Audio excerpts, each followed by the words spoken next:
Hello बच्चों, आज हमें पढ़ना है विलियम के शामिल की तीसरी विधि मूललता। मूललता क्या है या मोलिलिटी, जिसे हम स्मॉल m से दर्शाते हैं। तो मूललता का मतलब होता है 1000 ग्राम विलायक में उपस्थित विलेय के मोलों की संख्या। मतलब हमने विलायक 1000 ग्राम विलायक में विलेय की कितनी मात्रा घोली हुई है वह सांद्रता कहलाती है मूललता। मूललता बराबर क्या लिखते हैं? बराबर लिखते हैं हम विलेय के मोलों की संख्या बटे विलायक का किलोग्राम में द्रव्यमान। अब विलेय के मोलों की संख्या क्या है ये हमने पिछली क्लास में आपको बताया है। जब हम मोलरिटी पढ़ रहे थे, मूललता पढ़ते हैं, तब हम बताते हैं कि विलेय के मोलों की संख्या का मतलब होता है विलेय का ग्राम में द्रव्यमान बटे विलेय का अणुभार। तो ये विलेय के मोलों की संख्या के स्थान पर हमें इसका मान रख देना है। तो इसका मान जब हम यहाँ पर रखेंगे तो आता है WB। WB मतलब होता है विलेय का ग्राम में द्रव्यमान इंटू 1000 अपान विलेय का आणविक द्रव्यमान इंटू विलायक का ग्राम में द्रव्यमान। चूंकि हमने यहाँ ग्राम में द्रव्यमान लिया है इसलिए यहाँ पर हम 1000 लिखते हैं। यदि हम ग्राम में द्रव्यमान ना लेकर किलोग्राम में लेते हैं तब हमें यहाँ पर 1000 नहीं लिखना है। ओके, इस तरीके से मोलिलिटी का फॉर्मूला बन जाता है और m बराबर WB इंटू 1000 अपान MB इंटू WA। WA का मतलब होता है विलायक का ग्राम में द्रव्यमान। विलायक के लिए हमने पिछली क्लास में बताया है कि हम कैपिटल A से दर्शाते हैं, इसलिए यहाँ पर WA कर दिया, मतलब वेट ऑफ सॉल्वेंट। अब मान लो हमें मोलर सॉल्यूशन तैयार करना है, तो मोलर सॉल्यूशन के लिए हम क्या करते हैं? हमने विलायक के रूप में H2O ले लिया, पानी ले लिया। विलायक का ग्राम में द्रव्यमान ले रहे हैं, क्योंकि यहाँ पर आयतन को हम द्रव्यमान के रूप में दर्शाते हैं। क्यों? क्योंकि मोलिलिटी जो होती है वो द्रव्यमान में संबंध को बताती है, इसलिए यहाँ पर हम विलायक का जो आयतन है वो द्रव्यमान के रूप में ले रहे हैं और द्रव्यमान में हमने लिया मान लो 1000। इसका द्रव्यमान आयतन ले लिया पानी को और हमने सॉल्यूट को मिला दिया। अब सॉल्यूट को घोलने पर जो विलयन की सांद्रता होगी या सॉल्यूट की कितनी मात्रा इस विलायक में घुली हुई है वह कहलाएगी उसकी मोलिलिटी या मूललता। ओके, इसके बाद आता है कि मोलिलिटी की यूनिट क्या है। तो मोलिलिटी की यूनिट जो होती है, हमने यहाँ लिखा विलेय के मोलों की संख्या मतलब मोल, यहाँ पर मोल लिखेंगे। और आयतन विलायक का आयतन जो है वो काय के रूप में ले रहे हैं?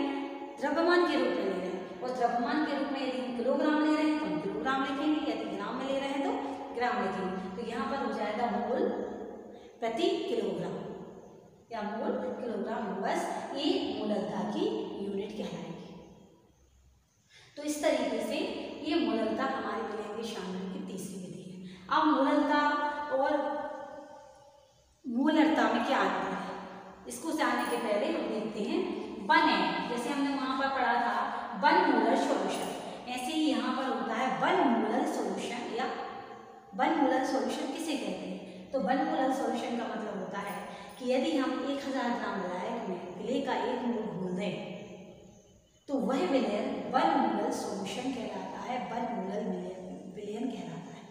यदि 1000 ग्राम विलायक में हम विलेय का 1 मोल घोल दें तो उस विलयन की जो सांद्रता होगी उसे हम वन मोलर कहेंगे या वह विलयन वन मोलर सॉल्यूशन कहलाएगा। इसके बाद आता है कि मूलरता और मोलरता में क्या अंतर है, मतलब मोलिलिटी और मोलिलिटी में अंतर समझना है हमारे लिए। तो देखें हम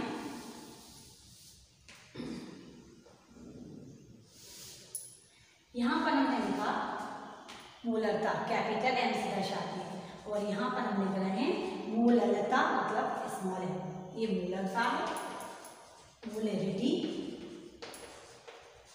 और यहाँ पर क्या है? मोलिलिटी। इन दोनों में अंतर क्या है? तो फर्स्ट है, यदि आपको याद हो तो जब हम मूलरता पढ़ते हैं तो मूलरता की डेफिनेशन क्या देते हैं कि 1 लीटर विलेय में उपस्थित विलेय के मोलों की संख्या।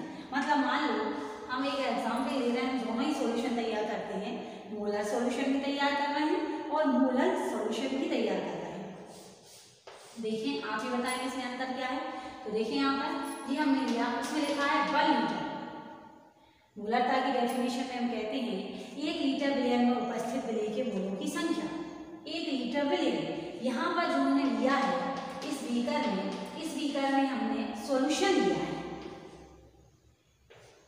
सॉल्यूशन ले रहे हैं। यहाँ पर सॉल्यूशन का मतलब पानी प्लस मान लो शक्कर ले लो या NaCl ले लो, तो हमने यहाँ सुगंध। तो ये सॉल्यूशन ऑलरेडी है। अब हम यहाँ बाहर से मिला रहे हैं सॉल्यूट। सॉल्यूट के रूप में मान लो हमने मिला दिया NaCl।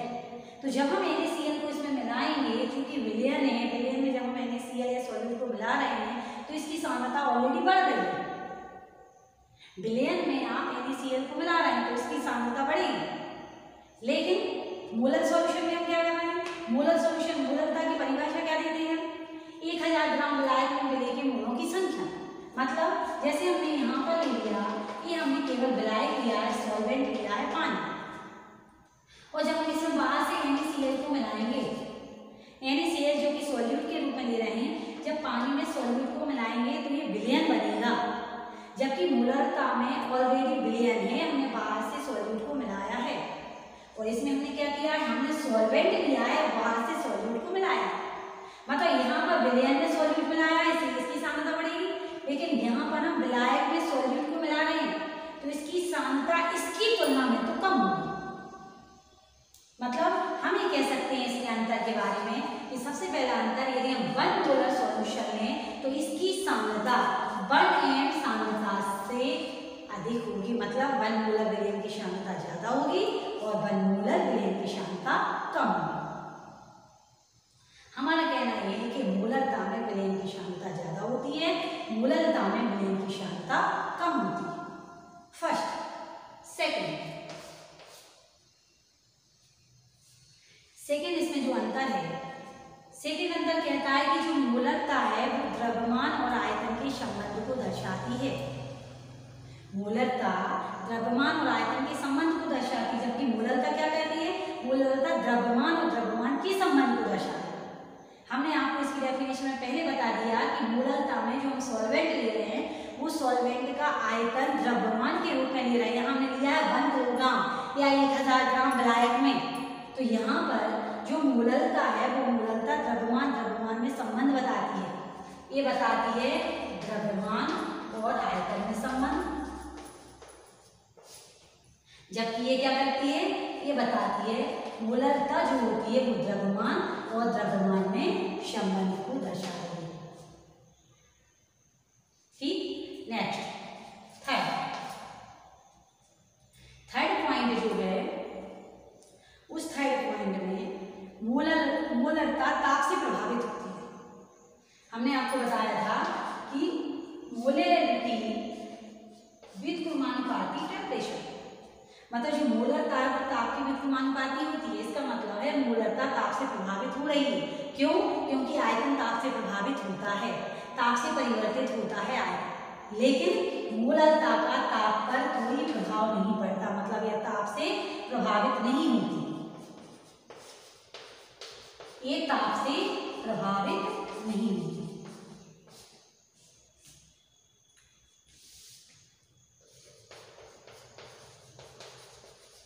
क्यों प्रभावित नहीं होती है?